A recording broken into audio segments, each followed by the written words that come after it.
1절에서 14절까지 말씀입니다.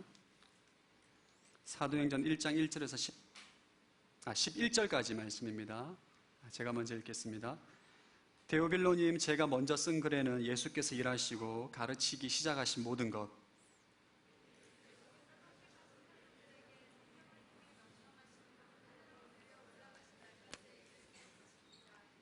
예수께서 고난당하신 후에 자신의 살아계심을 여러 가지 확실한 증거로 사도들에게 직접 보여주셨고 40일 동안 그들에게 나타나 하나님 나라에 대한 일을 말씀하셨습니다.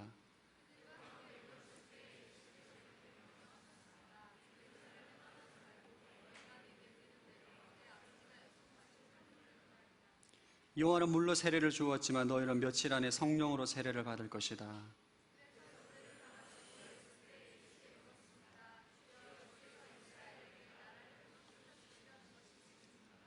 예수께서 그들에게 말씀하셨습니다. 그날과 그때는 아버지께서 자신의 권세로 정하셨으니 너희가 알 것이 아니다.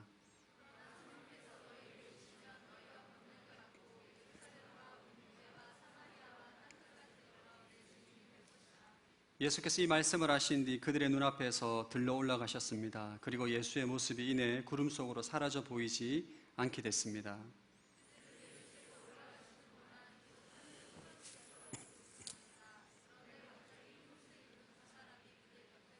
함께 읽겠습니다.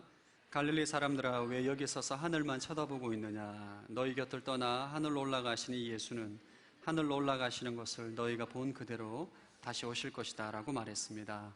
아멘. 우리 시간 가슴에 손을 얹고 한번 한 주 동안 살면서 지었던, 생각으로 지었던 죄, 마음으로 지었던 죄, 입술로 지었던 죄, 행동으로 지었던 죄, 이 시간 죄를 고백하고 자백함으로 회개함으로 나아가겠습니다. 하나님, 나의 강박한 마음을 기경하여 주시옵시고 말씀의 씨앗이 떨어졌을 때 30배, 60배, 100배의 열매가 맺혀지는 좋은 마음 밭되게 하여 주옵소서. 함께 회개함으로 죄를 자백함으로 기도하겠습니다. 하나님 아버지, 한 주간 살면서 지었던 나의 모든 악한 죄악들을 이 시간 주님 앞에 고백하며 자백하며 나아갑니다. 생각으로 지었던 죄, 입술로 지었던 죄, 하나님 또 행동으로 지었던 죄, 마음으로 지었던 모든 죄악들을 이 시간 주님 앞에 죄를 고백하고 자백하며 나아갑니다. 우리를 정결케 하여 주시옵소서. 깨끗게 하여 주시옵소서. 우리의 심령이 예수 그리스도의 보혈로 말미암아 깨끗게 하시사 주님 앞에 거룩한 인생이 되게 하시고 정결한 인생이 되게 하시고 좋은 마음 받게 하여 주셔서 주님의 은혜와 은총이 충만한 인생 되게 하여 주시옵소서. 하나님의 시간 한 주간 살면서 지었던 모든 죄악들 주님의 앞에 입술로 고백하며 자백하며 나아갑니다. 주님 앞에 죄를 자백할 때 우리의 모든 죄가 사함을 받은 줄로 믿습니다. 우리를 정결케 하여 주시옵시고 깨끗게 하여 주시옵소서.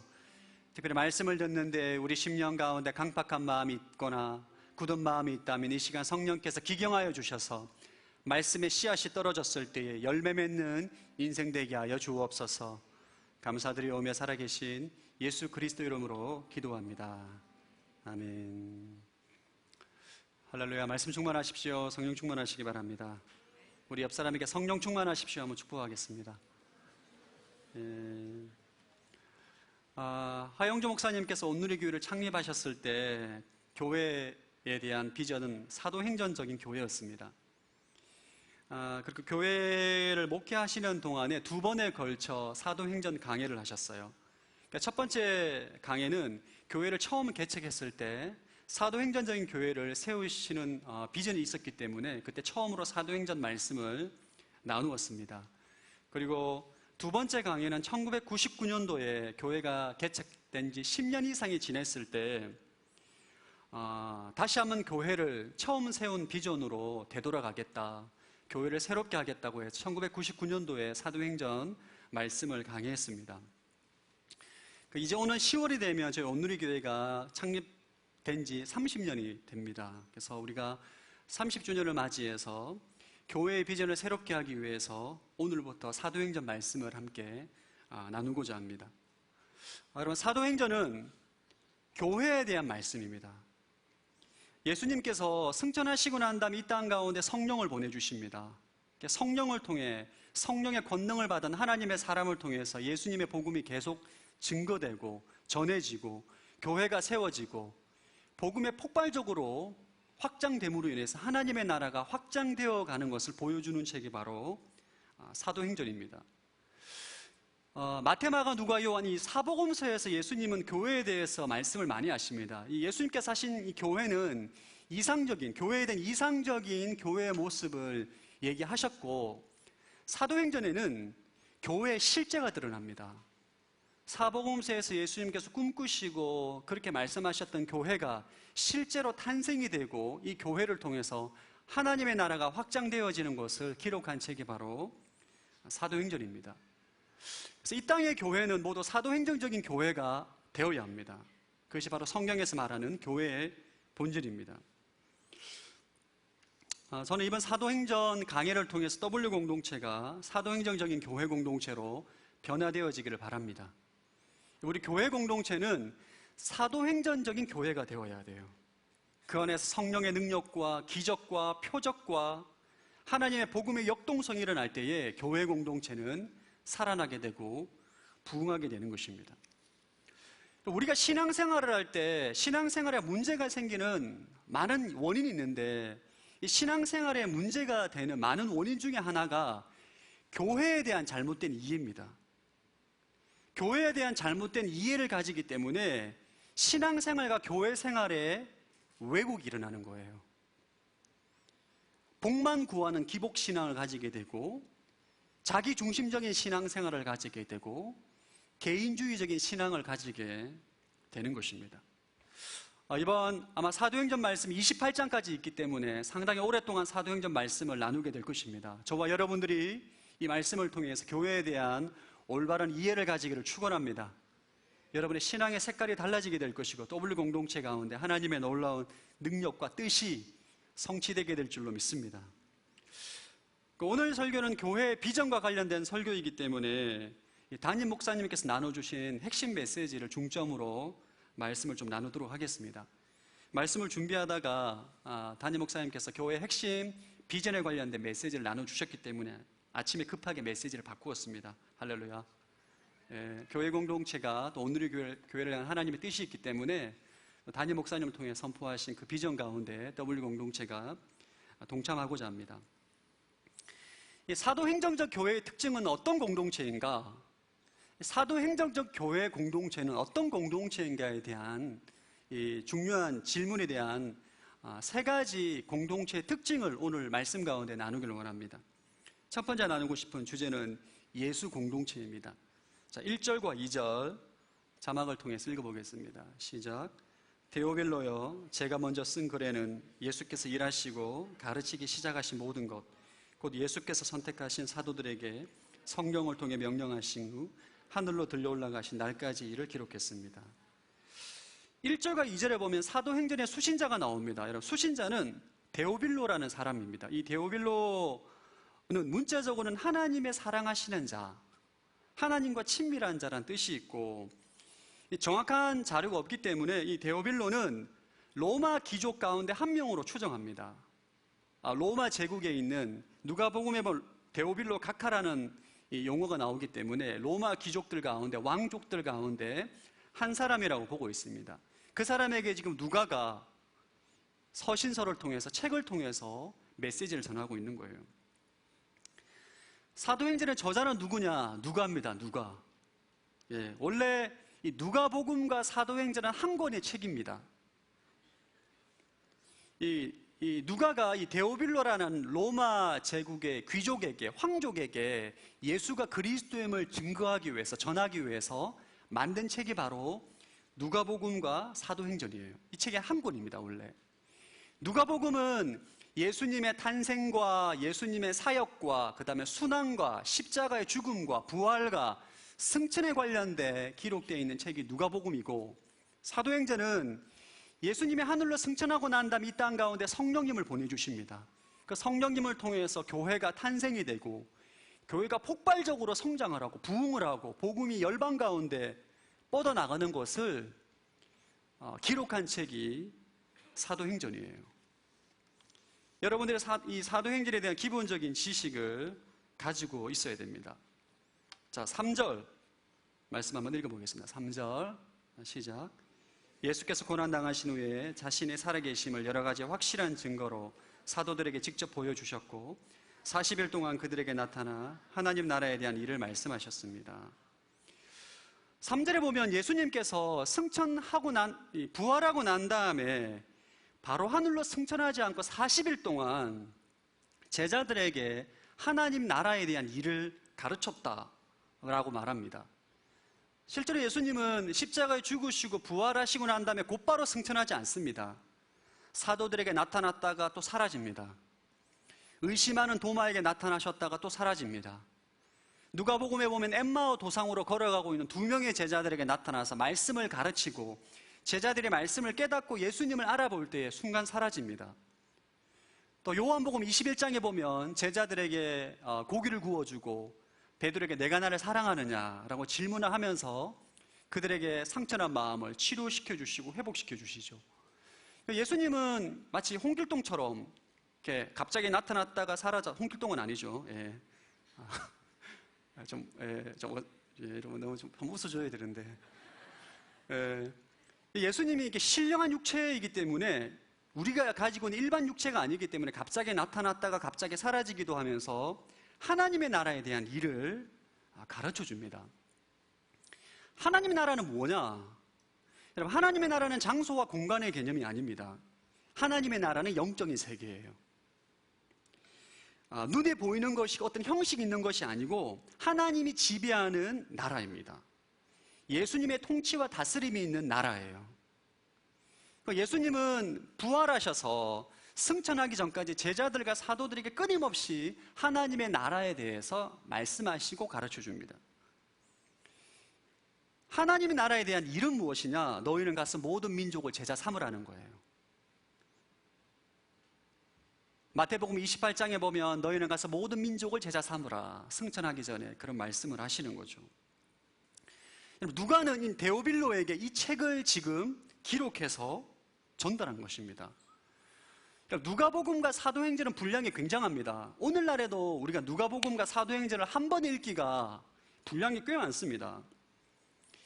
2000년 전에 볼펜도 없고 종이도 없고 컴퓨터도 없는 그 시절에 이 분량을 적었다는 것은 엄청난 양이에요, 여러분.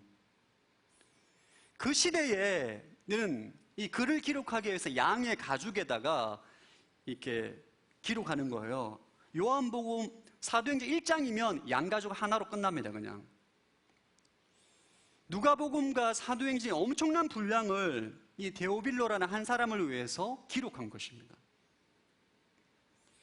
사도행정적인 교회는 예수님을 위해서 자신의 모든 것을 헌신하고 때로는 자신의 목숨까지 내어드리는 공동체였음을 우리가 누가복음과 사도행전을 통해서 우리가 발견하게 됩니다.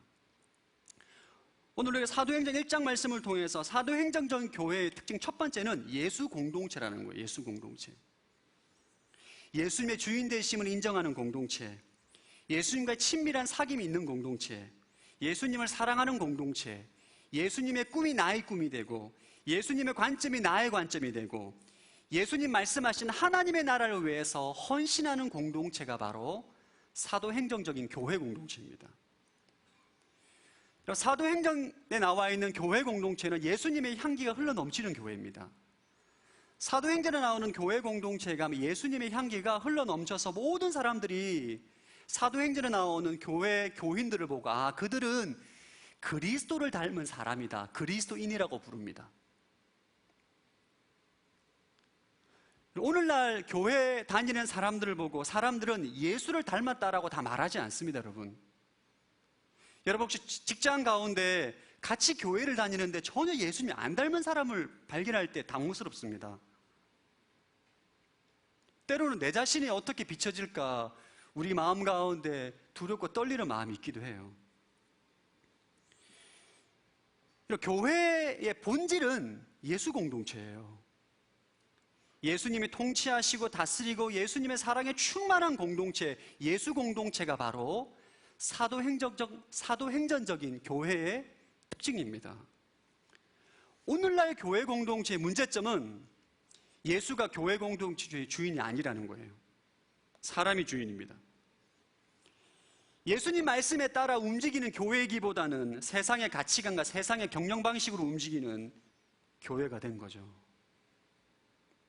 교회 왔을 때 예수님 눈에 보여야 됩니다. 여러분, 쉽게 말하면 세상에 있는 초신자가 우리 W 공동체 왔을 때에 여러분들의 말과 행동과 삶을 통해서 그들이 예수님을 봐야 돼요. 그것이 교회 공동체입니다. 저는 W 공동체 갔는데 그곳에는 예수님이 많더라. 예배드리러 나가 안내팀에서 예수님을 봤고, 새가족에서 예수님을 봤고, 순모임에서 예수님을 봤고, 강대상에서 예수님을 봤다. 이런 고백이 나와야 돼요. 할렐루야. 이것이 예수 공동체예요. 제가 부산에서 3년 동안 신앙생활했던 교회 공동체가 있는데, 저는 그 교회에서 정말 시험에 많이 들었습니다. 지금 생각해보면 예수님의 향기가 전혀 느껴지지 않는 공동체입니다. 물론 말은 예수 공동체라고 말합니다. 지금도 그 교회는 굉장히 어려운데 그 교회는 이런 특징이 있습니다. 장로님들이 마치 교회의 대주주처럼 느껴집니다. 담임 목사님은 전문 경영인이에요. 장로님들이 담임 목사가 마음에 안 들면 잘라버립니다. 대주주이기 때문에. 그것이 합당하다고 생각해요. 여러분, 그런 교회 공동체는 예수님이 주인이 아닙니다. 예수님의 원리대로, 예수님 말씀대로 공동체가 움직여지지 않는 거죠. 사람이 주인인 공동체입니다. 항상 싸웁니다.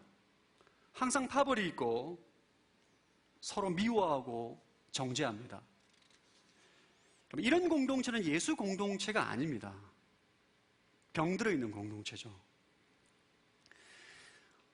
예수 공동체는 예수님과의 사귐이 있는 공동체예요.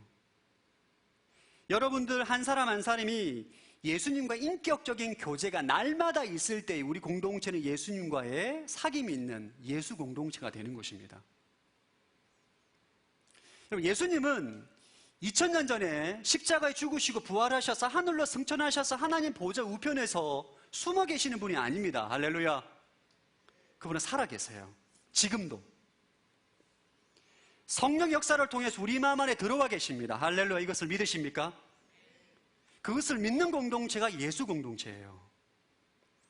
날마다 예수님과의 사귐과 교제가 있는 사람들이 모여서 순모임을 할 때 예수님의 은혜를 나누는 거죠. 우리 공동체가 예수 공동체가 되기 위해서는 여러분의 모든 모임 가운데 예수님의 얘기가 나와야 돼요. 저는 지난 한 주간 살면서 예수님과 동행을 했었는데 이러한 말씀을 주셨습니다. 이러한 은혜를 주셨습니다. 삶의 간증에 예수님 얘기가 나와야 됩니다. 그게 예수 공동체예요. 전 여러분의 순모임에서 배우자만 얘기하지 않기를 축원합니다. 세상 공동체와 교회 공동체 차이가 뭐가 있습니까, 여러분? 세상의 친구들을 만나도 배우자 결혼 얘기만 하고 교회 공동체와도 결혼, 배우자, 돈 걱정만 한다면 도대체 교회 공동체가 세상 공동체와의 차이점이 뭐가 있어요? 물론 여러분이 결혼의 때이기 때문에 배우자와 결혼 얘기하는 것이 나쁘다는 것이 아닙니다. 그러나 교회의 본질은 예수 공동체라는 거예요. 여러분들이 순모임 가운데 공동체 안에 예수님 얘기를 하지 않는 이유는 한 주 동안 예수님과 동행하지 않기 때문입니다. 예수님과의 친밀한 사귐이 없기 때문에 그분에 대해서 할 말이 없는 거예요. 할 말이. 예수님에 대해서 할 말이 없기 때문에 영화 본 이야기, 짜증난 이야기, 신경질 난 이야기, 힘들었던 얘기만 넋두리처럼 틀어놓는 거예요. 여러분, 이러한 공동체는 능력이 나타나지 않습니다. 예수 공동체 예배가 살아있어요. 왜냐하면 날마다 주님과 동행하기 때문에, 매일매일 주님과 동행하고 그분을 사모하고 사랑하기 때문에 예배 가운데 예수님을 찬양할 때 생명력이 나타납니다. 역동성이 있는 거예요. 여러분, 예수 공동체는 영적 매너리즘에 빠지지 않습니다. 영적 매너리즘에 빠졌다는 것은 내가 지금 예수님과 동행하지 못한다는 거예요. 그분과 친밀하지 못하다는 것입니다. 그분에게 마음을 닫고 있다는 것이에요. 할렐루야. 옆 사람에게 예수님은 살아계십니다. 축복하겠습니다. 예수님은 살아계세요. 우리 마음 안에, 여러분의 마음 안에 예수님은 살아계십니다. 우리가 예수 공동체가 되기 위해서는 예수님과 친밀해져야 돼요, 여러분. 지난 3개월 동안 요한일서 말씀을 통해서 우리 예수님과 사귐이 있는 사람들, 예수님과 친밀함이 있는 사람들에게 나타나는 특징을 공부했습니다. 날마다 예수님과 교제하는 사람은 거룩한 삶의 능력이 나타납니다. 죄를 이깁니다. 반복적으로 습관적으로 짓던 죄를 끊습니다. 왜냐하면 예수님께서 내 삶을 통치하시기 때문인 거죠. 그리고 형제를 사랑합니다. 그리고 세상을 이깁니다. 구원의 확신을 가지고 있습니다. 담대함과 확신을 가지고 기도합니다. 이런 삶을 사는 사람은 모였을 때 예수님의 은혜와 예수님을 찬양하게 되는 거예요. W 공동체가 예수 공동체가 되기를 축복합니다. 날마다 예수님과 동행하는 삶의 습관을 가져야 돼요. 저는 요즘 일기를 쓰면서 하루에 예수님을 늘 생각하는 훈련을 하고 있습니다, 여러분. 아침 일어나자마자 예수님을 생각하는가? 밥 먹을 때 예수님을 생각하는가? 제가 하루에 과연 하루 24시간 얼마만큼 예수님을 생각하는가 시간을 한번 재보니까 제가 굉장히 제가 지난주에 평균 3시간을 생각하더라고요. 새벽 예배 때 1시간, 설교 준비할 때 1시간, 그 다음에 마음 우울할 때 1시간. 여러분, 이것이 굉장한 삶의 능력이 나타납니다. 여러분, 우리 공동체가 예수 공동체가 되기 위해서는 우리 안에 예수 그리스도가 계시다는 것을 믿어야 되고 그분을 생각해야 돼요. 할렐루야. 여러분과 동행하기를 원하세요. 예수님은. 그러니까 여러분이 동행하지 못하는 삶을 사는 이유는 그분을 생각하지 않기 때문입니다. 그분을 의식하지 않기 때문이에요. 예수 공동체는 날마다 예수님을 의식하고 예수님을 생각하고 그분에게 묻고 그분에게 질문하고 그분에게 대화하고 그분에게 기도하고 그런 삶을 매일 사는 사람들이 모였을 때 예수 공동체가 되는 것입니다. 할렐루야.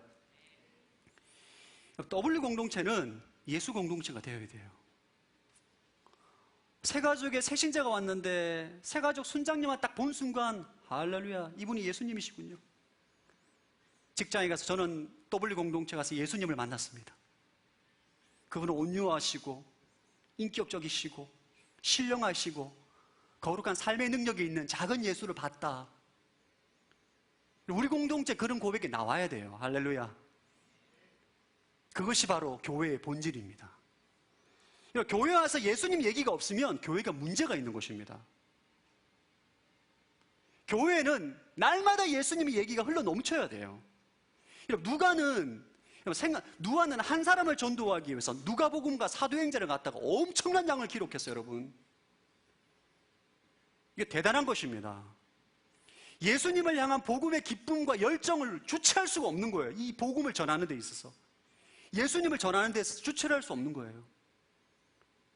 여러분, 제가 설교 때 예수님 얘기를 잘하지 않는다는 것은 제 안에 영성에 문제가 있다는 것이라고 기억을 하시고 전 전화해 주세요. 목사님, 요즘 예수님 얘기를 잘하지 않는 것 같습니다. 축구를 그만 보시고 예수님을 좀 묵상하시기 바랍니다.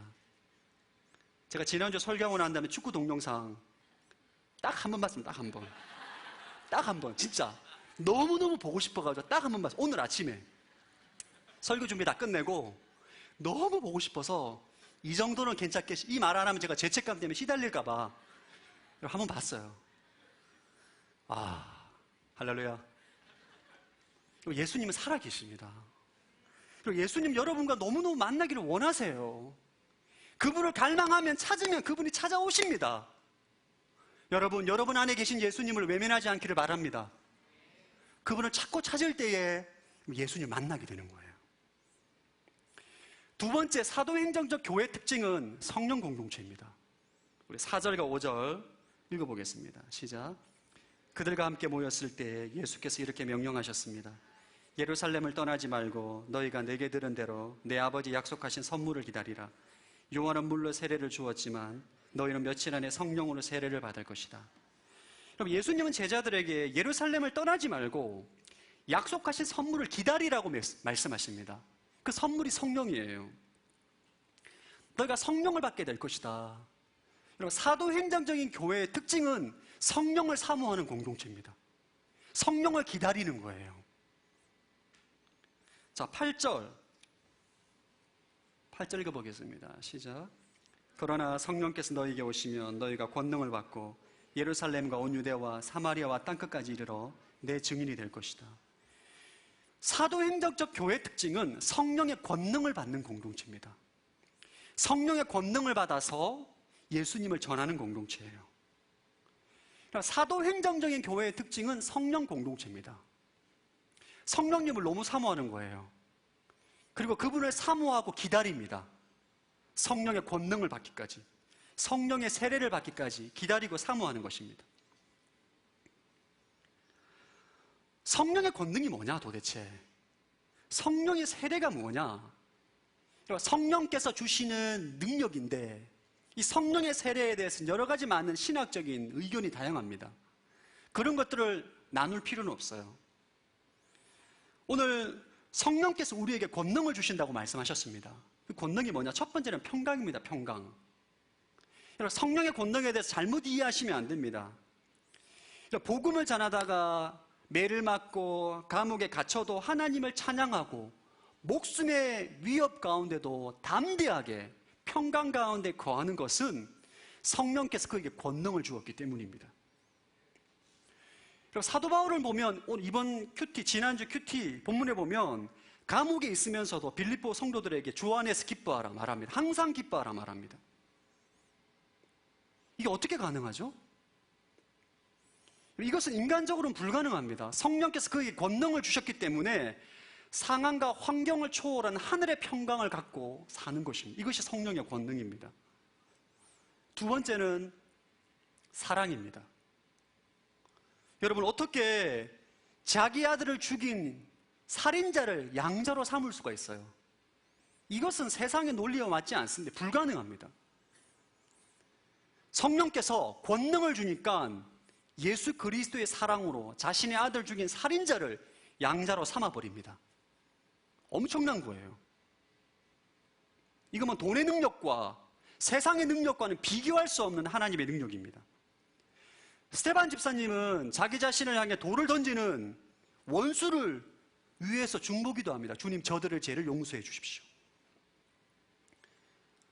저는 저를 미워하는 사람을 위해서 중보기도 하는데 그렇게 오래 걸렸어요. 힘들더라고요. 그를 축복해주는 기도하는 것 자체가 화가 나요.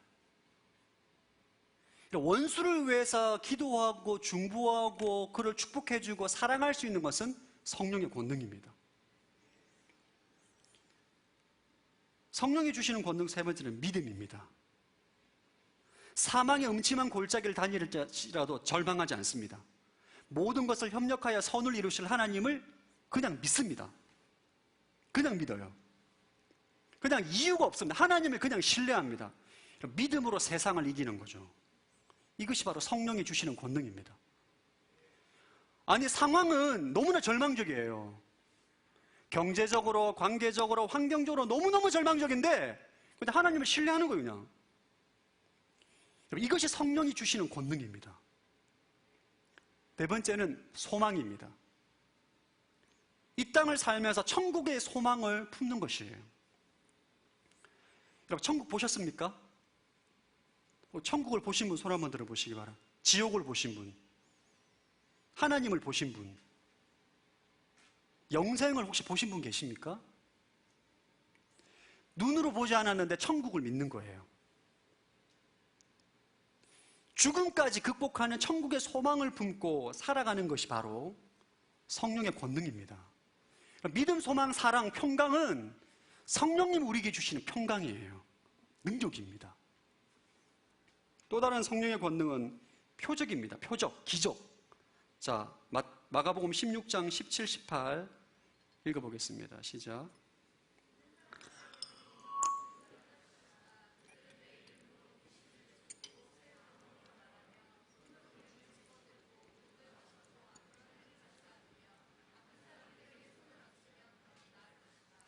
예, 표적과 기적도 성령님이 주신 권능입니다. 예수 이름으로 귀신을 내쫓고 새 방언을 말하고 뱀의 독을 마셔도 해를 받지 아니하고 병든 자를 위해서 기도했을 때 병이 낫는 거예요. 기적이 일어나는 거죠. 표적이 일어나는 거죠. 많은 사람들이 성령의 권능을 생각할 때 이 표적만 생각합니다. 그러나 더 큰 기적은, 더 큰 권능은 믿음이며 사랑이며 소망이며 평강인 것입니다. 여러분, 교회 공동체는 이러한 성령의 권능이 나타나야 돼요.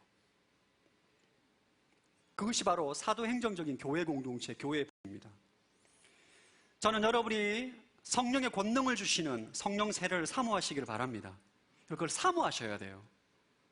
그러니까 여러분이 우리 공동체를 위해서 기도하실 때 우리 공동체 안에 믿음과 사랑과 소망과 평강과 기적의 능력이 나타나는 공동체가 되기를 갈망하셔야 돼요.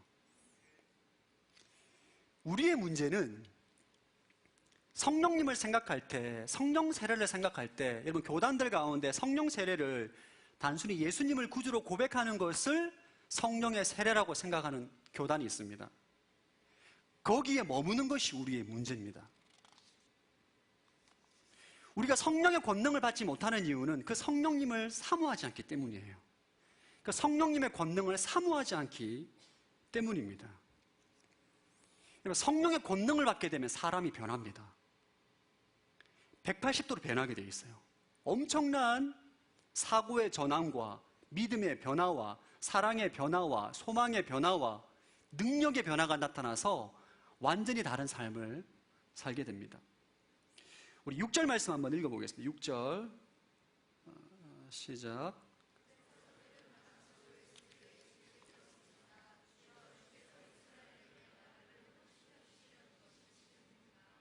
6절에 보면 제자들이 질문합니다. 예수님께서 하나님의 나라에 대한 일을 말씀하실 때 제자들이 뜬금없는 얘기를, 주님, 이스라엘 나라가 회복되는 때가 지금입니까? 동문서답하고 있는 거죠. 예수님은 지금 하나님이 통치하시는 영적인 세계, 하나님의 나라에 대해서 이야기하고 있는데 제자들은 지금 이스라엘이 세상 나라가 독립하는 것에 대해서 묻고 있습니다. 관점 자체가 완전히 틀리고 영적인 수준이 너무나 틀린 거죠. 이 영적 무전, 이 제자들이 성령의 권능을 받고 난 다음에 성령의 기름 부으심을 경험하고 난 다음에 완전히 변하게 됩니다. 하나님의 나라를 위해서 자신의 목숨을 내어드리고 죽음을 두려워하지 않고 담대하게 나아가는 인생으로 변하게 되는 거예요. 전 여러분이 이 세상의 것을 사모하고 간절히 갈망하는 것이 아니라 성령의 권능을 갈망하기를 축원합니다. 성령의 권능을 사모하셔야 돼요. 이 성령의 권능을 받는 방법에 대해서는 다음 주에 말씀을 통해서 자세하게 나눌 텐데 오늘 말씀의 핵심은 여러분 그것을 사모하셔야 돼요. 성령의 권능. 우리 안에 하나님을 향한 믿음과 소망과 사랑과 평강이 있으면 끝난 것입니다. 게임 끝입니다. 여러분 절대 좌절하지 않습니다. 여러분 절대 낭망하지 않습니다. 여러분 믿음이 있으면 여리고성을 무너뜨릴 수가 있고 하나님의 능력이 이런 삶 가운데 나타날 수가 있어요. 믿음과 소망과 사랑과 평강이 있으면 우리 이 세상의 모든 것을 이길 수가 있습니다. 우리가 그것을 사모해야 돼요. 제가 토요일마다 우리 지체들 기도 제목 카드를 보고 중보 기도를 하는데 성령의 권능을 사모하는 사람이 많지가 않더라고요. 기도 제목에. 대부분의 기도 제목은 지금 내 삶 가운데 닥친 문제가 해결되기를 위해서 중보 요청합니다. 그것은 단편적인 것입니다. 그것은 근본적인 해결책이 아닙니다. 우리에게 정말 필요한 것은 성령님으로 부어주시는 권능이 필요해요. 자, 여러분의 믿음이 예수님의 믿음이 되길 축원합니다. 여러분의 사랑이 예수님의 사랑이 되길 축원합니다. 여러분의 소망이 예수님의 소망이 되길 축복합니다. 죽음의 위험 앞에서도 두려워하지 않고 담대하게 나아갔던 하늘의 평강이 여러분의 마음을 지키시길 축원합니다. 세상에 이것보다 더 큰 권능은 없어요. 여러분 그런 믿음을 가지고 있는데 병든 자를 위해서 기도하는데 병이 안 낫겠습니까? 안전뱅이가 안 일어나겠어요? 여러분의 가정 가운데 있는 모든 악한 영이 떠나가지 않겠습니까? 다 해결되는 거예요. 이러한 사람들이 모여있는 공동체가 바로 성령 공동체, 교회 공동체입니다. 저는 W 공동체와 그런 성령의 권능으로 충만한 공동체가 되기를 소망합니다. 세 번째 사도행전적 교회의 특징은 증인 공동체입니다. 자, 8절 다시 한번 읽어보겠습니다. 시작.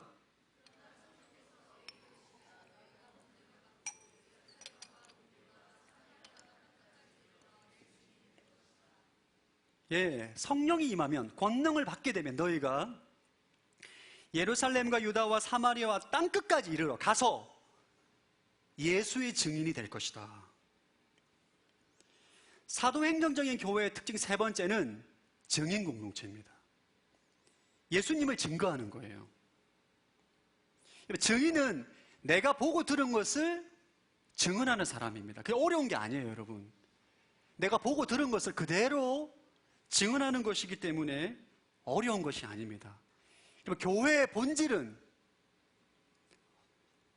예루살렘과 사마리아와 땅끝까지 이르러 내 증인이 되는 것, 성교 공동체. 이것이 교회의 본질입니다. 저를 따라합시다. 교회의 존재 목적은 성교이다. 다시 한번 저를 따라합시다. 교회의 존재 목적은 성교이다. 사도행전은 하나님께서 왜 이 땅 가운데 교회를 세우셨는가에 대한 목적을 보여주는 성경 말씀입니다. 예수님이 십자가에 죽으시고 부활하시고 승천하시고 난 다음에 성령님을 보내주십니다. 이 성령님의 폭발적인 능력으로 성령 받은 사람을 통해서 성령 받은 사람이 가는 곳곳마다 교회가 세워집니다. 그 교회를 통해서 예수님이 증거되어지게 돼요. 예루살렘에서만 일어나는 것이 아니라 예루살렘과 유다와 사마리아와 땅끝까지 이르러서 유럽과 복음과 이 아시아를 넘어서서 복음이 계속 확장됩니다. 교회의 존재 목적은 뭐냐? 여러분, 선교하는 것입니다. 전도하는 것입니다. 예수님을 증언하는 거예요. 증거하는 것입니다. 오늘날 교회 공동체가 이렇게 연약한 이유는 왜 그런가? 교회의 존재 목적이 틀렸기 때문이에요. 교회가 있는데 교회가 나아가야 될 방향을 틀렸기 때문입니다. 대부분의 교회의 목적은 부흥입니다. 오늘날의 이 땅 가운데 많은 교회는 부흥을 하길 원해요. 부흥은 교회의 목적이 될 수 없습니다. 교회의 존재 목적은 예수님을 전하는 거예요. 그 목적을 이루기 위해서 하나님은 안디옥 교회처럼 부흥을 주시기도 하시고 예루살렘 교회처럼 핍박을 통해서 다 흩어버리기도 하십니다. 엄청난 부흥이 일어나기도 하고 핍박으로 해서 교회가 흩어지는 것 또한 하나님의 뜻이에요. 교회가 언제 강건해지는가? 주님이 교회를 세우신 목적에 부합할 때 교회는 건강해집니다, 여러분. 교회 공동체가 여러분 전도하고 선교하고 예수님을 증거할 때 교회가 건강해져요. 여러분, 사람이 많다고 해서 건강한 교회가 아닙니다. 사람이 적다고 해서 건강하지 않은 교회도 아니에요. 건강한 교회는 교회의 존재 목적인 전도하고 예수님을 증거하고 선교하는 공동체입니다. 제가 여러분들에게 끊임없이 XE를 통해서 전도 훈련 받아라 강조하는 이유는 그게 교회의 존재 목적이기 때문에 그렇습니다. 여러분이 영성이 건강해지기를 원하신다면 전도하시면 돼요. 할렐루야. 여러분이 영적 매너리즘에서 벗어나기 원한다면 담대하게 전도하십시오. 여러분 안에 계신 예수 그리스도를 증거할 때 성령님이 여러분에게 충만케 하실 거예요.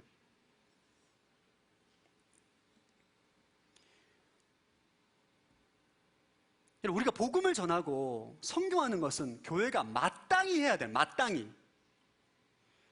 그것 때문에 교회가 존재하는 것입니다. 할렐루야. 여러분이 교회에 대한 바른 이해를 가지셔야 돼요. 하나님의 관점에서 볼 때 선교하지 않는 교회는 이상한 교회입니다. 왜냐하면 교회를 선교하기 위해서 교회를 세웠는데 교회가 선교를 안 해요. 사람은 많은데, 헌금은 많이 하는데, 교제와 나눔 많이 하는데 전도하는 것에 대해서, 선교하는 것에 대해서, 예수님을 증언하는 것에 대해서 관심이 없는 교회는 이미 기형적인 교회가 된 것입니다. 오늘날 교회 안에 이 교회의 존재 목적에 대한 잘못된 이해 때문에 전도와 선교는 성령 충만한 사람들만 하는 것이라고 생각합니다. 나는 그냥 믿음이 없기 때문에 그냥 기도만 하고 물질만 우통하면 되지라는 생각에 빠져 있어요.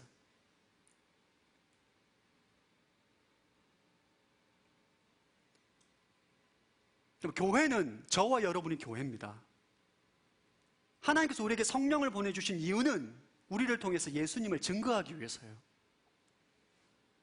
그럼 질문 한 가지. 전도하는 것이 쉽습니까? 어렵습니까? 대답하기 어렵죠, 여러분. 전도는 쉬운 것입니다. 여러분이 전도가 어려운 이유는 예수님과 지금 친밀하지 않다는 거예요. 예수님과의 사귐이 약하다는 것입니다. 여러분, 내가 매일 만나는 예수님, 내가 예수님과 늘 만나고 교제하는데 그 예수님을 얘기하는 것이 어려운 게 아닙니다. 훈련 받아야만 얘기할 수 있는 게 아니에요. 어제 주님과 동행하면서 나에게 이런 말씀을 주셨고 그 말씀에 순종했을 때 이런 축복을 주셨다는 것을 매일매일 경험하는 사람들은, 매일매일 주님을 생각하는 사람은 예수님을 전하는 것이 어렵지가 않습니다. 여러분이 전도가 어려운 이유는 주님과 친밀하지 않기 때문이에요. 좀 생각해 보십시오. 여러분이 교제하는 이성 친구, 예쁘고 잘생긴 형제 자매가 있을 때 다른 친구에게 나에게 연인을 소개하는 것은 너무나 쉬운 것입니다. 사도행정적인 교회는 전도하고 선교하는 공동체입니다. 온누리교회, W 공동체가 존재하는 목적은 복음을 전하는 것이에요. 할렐루야. 그걸 이해하셔야 돼요. 기억하셔야 됩니다. 물론 여러분, 교회 공동체 안에 연약하고 힘들고 지쳐있고 상처받은 영혼들이 와서 치유를 받고 회복을 얻고 다시 한번 주님 안에서 하나님의 형상으로 나아가는 것은 당연한 것입니다. 그러나 교회의 궁극적인 지향점은 예수님을 전하는 것이 되어야 돼요. 땅끝까지 복음을 증거하는 것이 교회 공동체의 본질입니다. W 공동체가 그러한 방향으로 나아가지 않을 때 이 공동체는 희망이 없어요. 여러분, W 공동체 와서 하나님의 복만 구하고 은혜만 구하고 내 인생 가운데 무엇인가 채워주기만을 바란다면 여러분, 교회를 몰라도 진짜 모르는 거예요. 여러분이 예수님과 친밀한 교제를 누리고 성령의 권능을 받아서 복음을 증거하는 것이 여러분을 향한 하나님의 뜻입니다. 할렐루야. 믿으십니까? 하나님은 W 공동체가 그러한 공동체 되기를 원하시는 거예요. 이번 사도행전 말씀을 통해서 우리 온누리교회뿐만 아니라 W 공동체가 예수님을 증거하는, 전하는 공동체가 되기를 원하신다는 것입니다. 이것을 믿으시기를 축원합니다. 자, 9절 한번 읽어보겠습니다. 시작.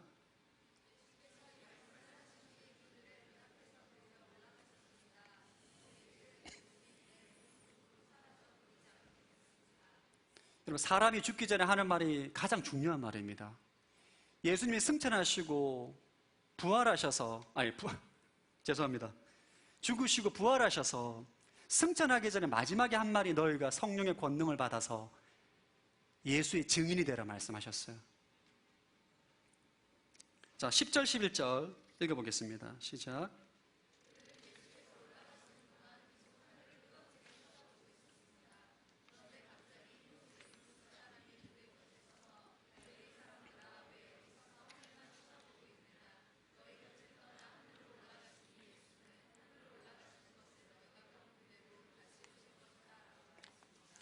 승천하신 예수님을 바라보고 하늘만 쳐다보고 있는 제자들에게 흰옷 입은 천사가 와서 왜 하늘만 보고 있느냐? 예수님께서 가신 모습 그대로 다시 오실 것이다. 예수님께서 다시 오실 것이다. 그때까지 너희는 주님 명령에 귀를 기울이고 예수님을 증거하고 증인된 삶을 살아라. 전도하고 선교하라. 이 말씀입니다. 오늘 이 사도행전에 시작되는 이 말씀은 교회를 이해하는 데 너무너무 중요한 말씀입니다. 한국 교회는 1950년도부터 80년대까지 어마어마한 부흥을 했습니다. 교회 기독교 역사 가운데 이렇게 엄청난 부흥한 교회는 나라는 흔치 않습니다. 지금 우리 교회는 굉장히 어려움을 겪고 있죠. 분열과 다툼과 물질적인 문제와 성적인 타락으로 인해서 굉장히 교회가 어려움 가운데 겪고 있습니다. 왜 그런가? 교회에 대한 이해가 잘못됐기 때문입니다. 부흥을 위해서 눈물로 기도하다가 교회가 부흥을 하고 난 다음에 교회가 뭘 해야 될지 모르는 거예요. 사람이 엄청나게 많아졌습니다. 물질이 엄청나게 많아졌어요. 근데 교회가 뭘 해야 될지 몰라요. 예수님을 증거하고 복음을 전하고 선교를 해야 되는데 그것은 하나의 교회의 존재 목적은 선교가 전부인데 하나의 그냥 사역으로만 생각을 하는 것입니다.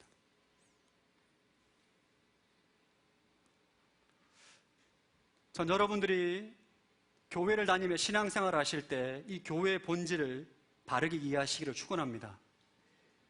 바르게 이해하셔야 돼요. 여기서 말하는 교회는 여러분 자신입니다. 여러분 스스로가 예수님의 사람이 되어야 되고 성령의 권능을 받아야 되고 예수님의 증인으로 살아야 됩니다. 그래야만 여러분이 건강해지는 거예요. 건강한 그리스도인이 되는 것이고 성경에서 말하는 교회의 본질의 모습이 나타나는 것입니다.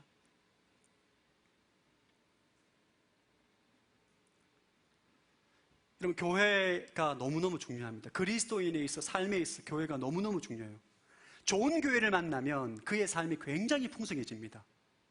그의 진로와 신앙과 그의 삶에 있어 말로 표현할 수 없을 만큼 엄청나게 풍성한 삶을 사는 반면에 교회가 병들면, 제가 병든 교회에서 신앙생활을 해봤기 때문에 교회가 병들면 정말 지옥과 같은 삶을 살게 됩니다. 영적으로 무너지게 되면 그의 직장생활과 가정의 생활과 모든 관계에 있어서도 굉장히 삶이 무너지게 됩니다.